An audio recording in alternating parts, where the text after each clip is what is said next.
ओम शांति। 2 अक्टूबर 2025 बाबा की मुरली का सार। मीठे बच्चे, सबसे मीठा अक्षर बाबा है। तुम्हारे मुख से सदा बाबा बाबा निकलता रहे। सबको शिव बाबा का परिचय देते रहो।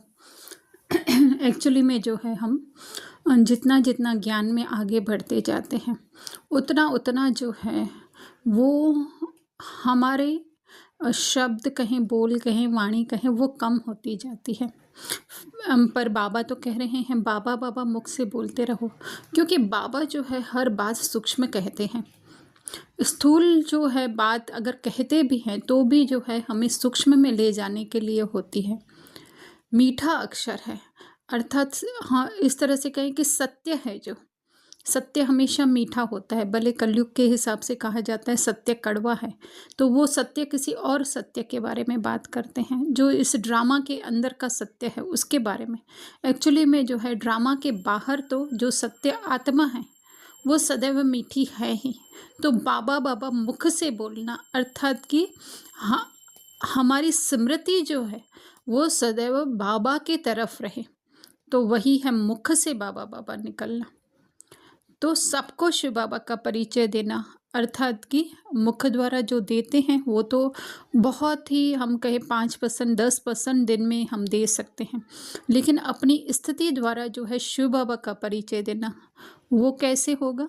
तो उसके लिए हमें ये ध्यान में रखना है कि वैसे भी हमारा कुछ न कुछ अंदर संकल्पों में चलता रहता है, क्योंकि हमारा अटेंशन नहीं है और सारा दिन जो है हम बाह्य जगत में रहते हैं, इस दिखने वाली दुनिया या ड्रामा में कहें हम रहते हैं। तो उससे जो है थोड़ा सा बुद्धि निकाल करके जो है हमें अपने अंदर जाना है, अपने सत्य स्वरूप स्मृति में रहना है। स्मृति में रहना अर्थात हमारे संकल्प जो है वो देह के प्रति हैं या आत्मिक संकल्प हैं या देह से परे के हैं। जितनी बार हमें देह के संकल्प आए, देह हो सकता है, देह के संबंध, देह का परिवार, देह के पदार्थ, उन सब के बारे में जो संकल्प चलते हैं, हमें लगता है हमें सोचना पड़ता है, हमें करना पड़ता है, हम नहीं करेंगे तो कौन करेगा।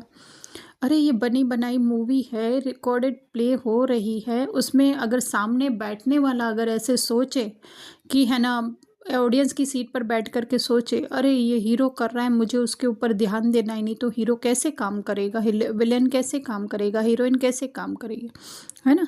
तो हमें क्या करना है, सिर्फ उस ऑडियंस की सीट पर बैठ करके उस हीरो को, उस हीरोइन को, उस विलेन को, उस एक्टर को जो है हमें देखना है। तो उस स्थिति में स्थित रहना, इस पूरे ड्रामा से परे हो करके अपने सत्य स्वरूप में, जैसे बाबा जो है ये बेहद की स्क्रीन पर जैसे ये मूवी देख रहे हैं, अगर हमारी भी स्थिति, हमारी भी स्मृति ऐसी ही हो जाए तो उसको ही कहा बाबा का परिचय देना, है ना।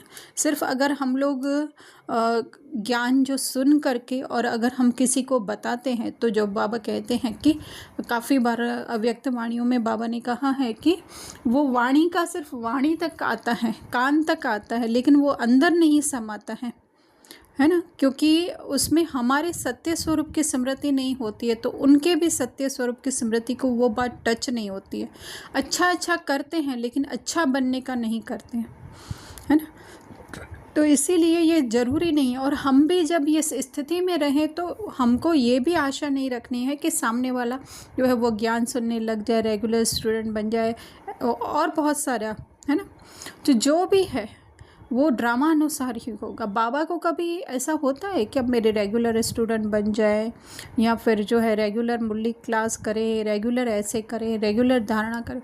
बाबा का सिर्फ है कि उनको सत्य से अवगत करवाना कि तुम ये हो, फिर जो बच्चा चाहे माने चाहे न माने, है ना। तो बाबा कहते उनको ड्रामा के ऊपर छोड़ देते हैं। तो इस तरह से बाबा की तरह स्मृति में रहना, पूरे ड्रामा से डिटैच। इस ड्रामा में सबसे पहले तो ये देह ही है, इससे डिटैच, इससे जैसे दूर ऑब्जर्वर। तो उस स्मृति में रहना, शिव बाबा के समान स्मृति में रहना, वही है शिव बाबा का परिचय देना।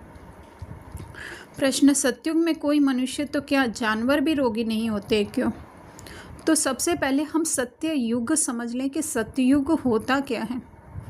वो हमारे लिए मोटा समझना, वो तो हमने बचपन से सुना है, भक्ति मार्ग में भी बहुत कहानियाँ सुनी हैं, कि वहाँ पे सोने के महल होते हैं, दूध घी की नदियाँ बहती हैं। लेकिन सबसे मुख्य सतयुग है। उस सतयुग में भी कौन जा सकता है ना, जिसके अंदर जो है वो सत्य के संकल्प होते हैं, है ना।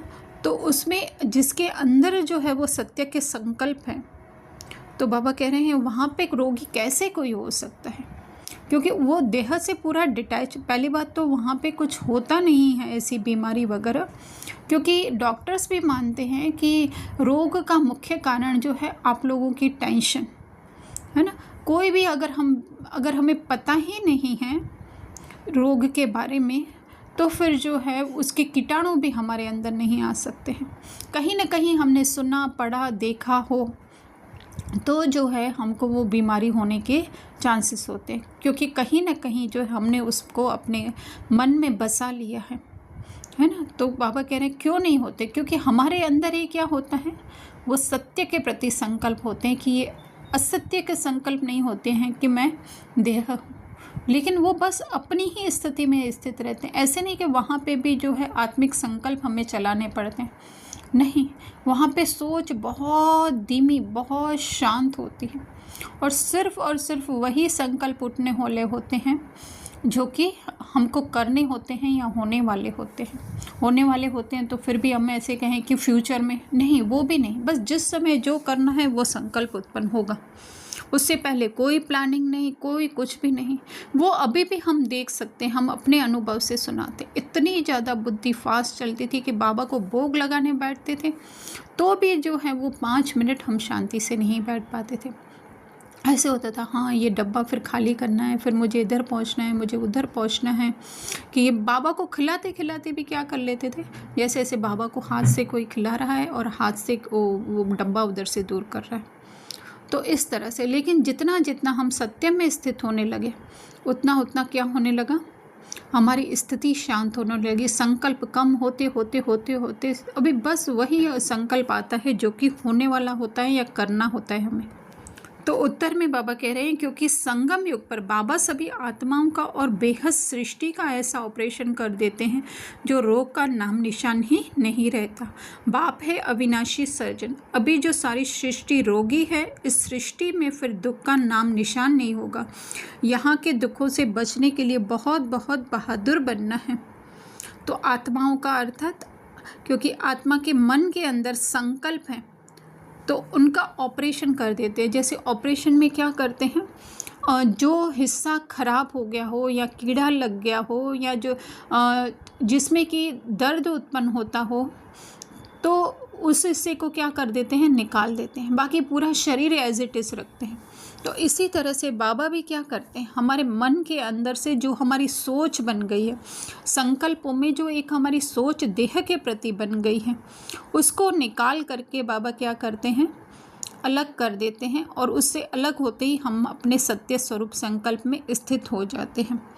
तो बाबा कहते हैं रोग का नाम निशान नहीं रहता, अर्थात वहाँ पे स्थूल रीति तो रोग है नहीं ही है, लेकिन फिर भी जो कमज़ोरियों के रोग जो आज मन को लग गए, मैं ये कर सकता हूँ, या अभिमान का मैं ही कर सकता हूँ, मैं नहीं कर सकता हूँ, अब जैसे इन्फीरियरिटी का, वो सारे जो है वो संकल्पों के नाम निशान मिटा देते हैं बाबा। मतलब कभी थे ही नहीं। इस तरह से जो है बाबा हमको ज्ञान दे दे के इतने अच्छे संकल्प दे के, है ना। लेकिन वो संकल्प भी हमें ये ध्यान रखना है, ऊपरी रीति नहीं। हाँ, फर्स्ट लेवल पर जैसे बताते हैं कि हाँ ऊपरी लेवल पे हमें जो है वो पॉजिटिव संकल्प करने में स्वस्थ आत्मा हूँ, है ना। लेकिन वो करते करते हम फिर से देह में डूब जाते हैं, क्योंकि वो करते करते अगर बीमारी आई और हमने संकल्प लिया मैं स्वस्थ आत्मा हूँ, तो फिर से जो है फटाक से बुद्धि का अटेंशन जो देह में चला जाता है। हम सोचते हैं ये रीना जो है वो स्वस्थ आत्मा है। नहीं, आत्मा स्वस्थ है। रीना का रोल अगर है बीमारी का तो भी वो आत्मा तो स्वस्थ ही है ना। तो इस तरह से स्टार्टिंग लेवल पर हम ऊपर से करें, फिर जो है अगर हमारी 5 साल 10 साल 15 साल की प्रैक्टिस हो गई है, या 1 साल की भी, हर एक की अपनी अपनी हो सकती है, जो हो गई है, तो फिर अंदर अंदर डीप में चले जाए।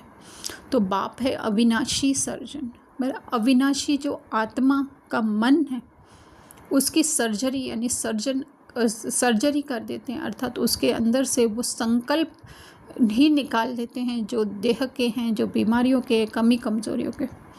क्योंकि सृष्टि जो है हमारी वो कौन सी है? संकल्पों की ही सृष्टि है। तो बाबा कहते हैं सारी सृष्टि रोगी, मतलब सारे संकल्प जो है वो हमारे अंदर या तो फिर हमारे इन्फीरियरिटी के हैं, या सुपीरियरिटी के हैं, या फ्यूचर के हैं, या पास्ट के हैं, वो सब निकाल देते हैं। फिर दुख का नाम निशान नहीं होगा, है ना। एक्स्ट्रा संकल्प ही नहीं होंगे हमारे अंदर। यहाँ के दुखों से बचने के लिए बहुत बहुत किस बात में हमें बहादुर बनना है ना। ये देह के संकल्प आ रहे हैं, लेकिन क्या करना है? उनको स्वीकार नहीं करना है कि ये मेरे हैं। ऐसे नहीं कि उनको रोकना है, लेकिन स्वीकार नहीं करना है। यही बहादुरी बाबा कह रहे हैं दिखाने के लिए। धारणा में बाबा कह रहे हैं सत्य के संग वापस जाना है, इसलिए सदा सच्चा होकर रहना है, कभी भी झूठ नहीं बोलना है। तो हम भी स्थूल रीति से ऐसे समझते थे पहले कि है ना, झूठ मतलब अगर कहीं पे हमको ऐसा होता था कि हमें बोलना पड़ता था, ऐसा होता तो नहीं था, पर अगर किसी के साथ होता है ऐसा कि कहीं ना कहीं युक्ति से चलना होता है, जैसे बाबा मुरली के बीच में भी जो है वो व्यापारियों का उदाहरण दे रहे हैं कि कहते हैं कि है ना धंधे में झूठ, तो फिर मतलब उन लोगों को बोलना ही पड़ता है। तो मेन बात जो है ना, बाबा सच की ये बता रहे हैं कि वो सत्य स्वरूप स्थिति में है ना, देह के प्रति हम जो भी बोलेंगे तो वो क्या होगा? झूठ ही होगा। लेकिन उस देह से परे अपने सत्य स्वरूप में हम जो भी बोलेंगे तो वो सत्य है करके, उस स्थिति में स्थित रह करके फिर जो भी बोलेंगे उसमें हो सकता है कि हमारा सत्य कम ज़्यादा बोलने का पार्ट हो, लेकिन फिर भी क्या है, हम स्मृति है कि हम सत्य स्वरूप आत्मा है। जस्ट ये रोल प्ले करने के लिए मुझे थोड़ा सा ऐसा वैसा बोलना पड़े। तो यही है सत्य के साथ वापस जाना। कोई ऐसा नहीं है कि कहीं पे जाना है, हम सब आत्माएं परमधाम में बैठी हुई हैं बाबा के साथ, सिर्फ अपनी स्मृति को उसमें लौटाना है सत्य में। उसी को ही है सत्य के संग वापस जाना।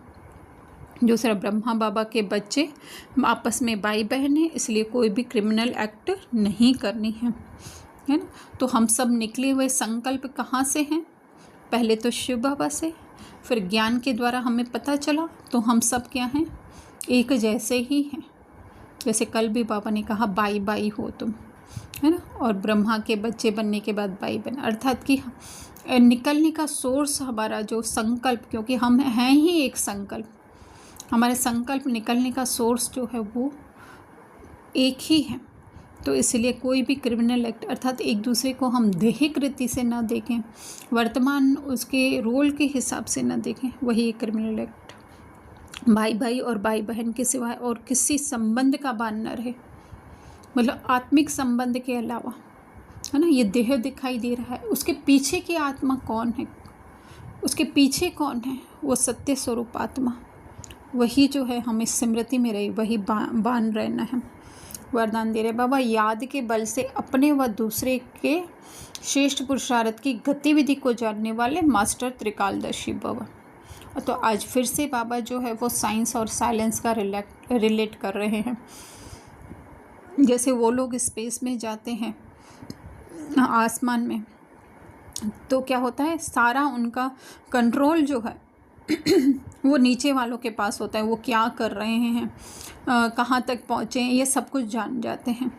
तो इसी तरह से बाबा कह रहे हैं साइलेंस के बल से, याद के बल से अपने व दूसरों के पुरुषार्थ की गतिविधि को स्पष्ट जान सकते हो। मुझे तो नहीं पता चलता है कि वो कैसे, दूसरा अगर मेरे से कम भी है, मेरे से ज़्यादा भी है ना, तो नहीं पता चलता है हमें। हाँ, ये हो सकता है कि हम थोड़ा सा ऊपर लेवल पर पहुंच जाएं तो जो कह रहा है उसको हम समझ सकते हैं, लेकिन हम अगर नीचे हैं और हमसे कोई ऊपर है तो वो कैसे जानेंगे।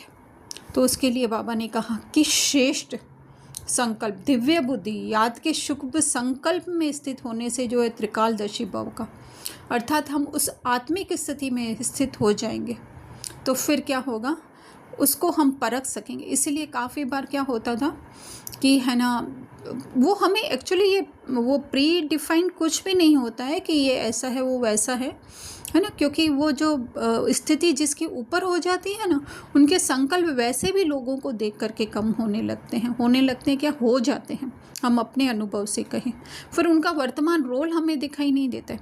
पर ये बाबा कह रहे हैं तो इन बाबा का कहने का भाव ये है ना, कि जैसे कि हम बता रहे थे कि अगर दादियों के सामने या ब्रह्मा बाबा के सामने कोई आता था और कोई प्रश्न पूछता था, तो दादियाँ और ब्रह्मा बाबा, मम्मा, ये सब अपने सत्य स्वरूप में इतने स्थित होते थे, जो वो प्रश्न पूछते थे तो उनके मुंह से ऑटोमेटिक वो जवाब निकल जाता था जो सत्य होता था, है ना, या उनके पुरुषार्थ के हिसाब से जो सही होता था वो निकलता था। तो ये है उनके पुरुषार्थ की गतिविधि को जानना, अर्थात direct soul to soul conversation होता था। वो ऊंची स्थिति से जान जाते थे, ऐसे नहीं कि उनके बारे में पूरी हिस्ट्री वो लोग जान जाएं, है ना, वो इतना वो डीप में नहीं, ना उनको जाने की ज़रूरत है। जैसे बाबा कहते हैं ना, तुम्हारे अंदर क्या चल रहा है मैं थोड़ी ये बैठ कर देखूंगा, मुझे क्या ज़रूरत है ये सब देखने की। इसी तरह से जो बाबा के समान आत्माएं बनती जाती हैं, उनको भी ये सब देखने की ज़रूरत नहीं पड़ती है और ना वो देखना चाहती हैं। लेकिन हाँ, अगर कोई पूछता है, कोई सवाल पूछता है, तो ऑटोमेटिक ड्रामा अनुसार, या बाबा जो है, बाबा की टचिंग होती है, या बाबा की शक्ति होती है, या बाबा के स्मृति में हम रहते हैं, तो ऑटोमेटिक उस आत्मा के लिए जो निकलना होता है हमारे मुख से निकल जाता है। और वो निकलने के बाद भी जो है वो हम भूल जाते हैं कि क्या निकला और कौन था और कैसा था, है ना। तो इसके लिए बाबा कह रहे हैं, नए नए प्लेन प्रैक्टिकल में लाने के लिए स्वतः इमर्ज। जिस समय जिस प्लेन की ज़रूरत होगी, या जिस भी बात की ज़रूरत होगी, जिस भी सीन की ज़रूरत, वो ऑटोमेटिक जो अपने सत्य स्वरूप में एक लंबे काल तक रहते हैं। लंबा काल हम फिर से कह दें, ऐसे नहीं कि हम कई वर्षों से, लेकिन प्रत्येक दिन में भी जो है हमारी स्मृति कितनी देहिक रही, कितनी आत्मिक। एक दिन में भी अगर हमारी आत्मिक स्मृति ज़्यादा रहती है ना, तो वो भी लंबा काल हो जाता है। फिर ऐसे नहीं एक दिन रखें दूसरे दिन नहीं रखें अटेंशन, नहीं, जितना भी कम या ज़्यादा समय हमें मिला हुआ है इस ज्ञान के हिसाब से, 1 साल 2 साल, हम उतना सत्य स्वरूप में रहें, तो ये लंबा काल होता जाएगा। और फिर जो है हमारे द्वारा जो भी बोला जाएगा वो एक्यूरेट ड्रामानुसार बाबा की शक्ति से बोला जाएगा। स्लोगन, सर्व के सहयोगी बनो तो स्नेह स्वतः प्राप्त होता रहेगा। तो आज किसकी ज़रूरत है? सर्व को किस सहयोग की ज़रूरत है? हर एक जो है वो देह में डूबा हुआ है। हम अपनी बात कर रहे हैं, हम ज्ञानी होते हुए भी जो है अपने देह में बहुत अपने ही स्वभाव संस्कार, अपने परिवार की चिंता, है ना, इसमें कि मेरे परिवार का अच्छा हो जाए, अरे मेरे बच्चे को जो है वो है ना तबीयत ठीक नहीं, उसकी तबीयत ठीक हो जाए, मैं योग लगा लेती हूँ। बहुत योग लगाए, बहुत 3-3 महीने तक, 6-6 महीने तक, यहाँ तक कि 2-2 साल तक हम लोगों ने योग लगाए, है ना। लेकिन हर एक को किस इसकी सहयोग की ज़रूरत है? देह से ही न्यारा होने की ज़रूरत है। तो हम हर एक को क्या, हर एक के प्रति स्मृति क्या रखें, वो संकल्प भी हम चलाएं कि ना चलाएं, अब उससे भी सूक्ष्म स्थिति हमारी हो गई है कि हर एक को जो है उसके सत्य स्वरूप में देखें कि ये देह झूठ है, पर जो उनके अंदर जो पावर है, जो एनर्जी है, वो सत्य है और वो सदैव सेफ है। तो क्या होगा, हर एक से जो है स्वतः हमें स्नेह, चाहे कितना भी कोई विरोधी हो, लेकिन हमारे सामने आते ही हमारी वाइब्रेशन इतनी हाई होती है कि वो हमें कुछ बोल नहीं पाता है। और जो जिनके साथ हमारा नॉर्मल रिश्ता है वो तो हमें बहुत ही ज़्यादा वो अपनेपन की दृष्टि से देखते हैं। तो उस अपनेपन की दृष्टि से देखना ही जो है वो स्नेह है। तो इस तरह से सारी जितनी हमारी स्मृति, हमारे संकल्प, सबसे पहले हमारे संकल्प जो है वो आत्मिक होंगे और इसके हिसाब से हमारी वृत्ति आत्मिक होती जाएगी और वही जो है सबको सहयोग मिलता जाएगा और वही जो है फिर हमें सबसे स्नेह भी ऑटोमेटिक प्राप्त होगा।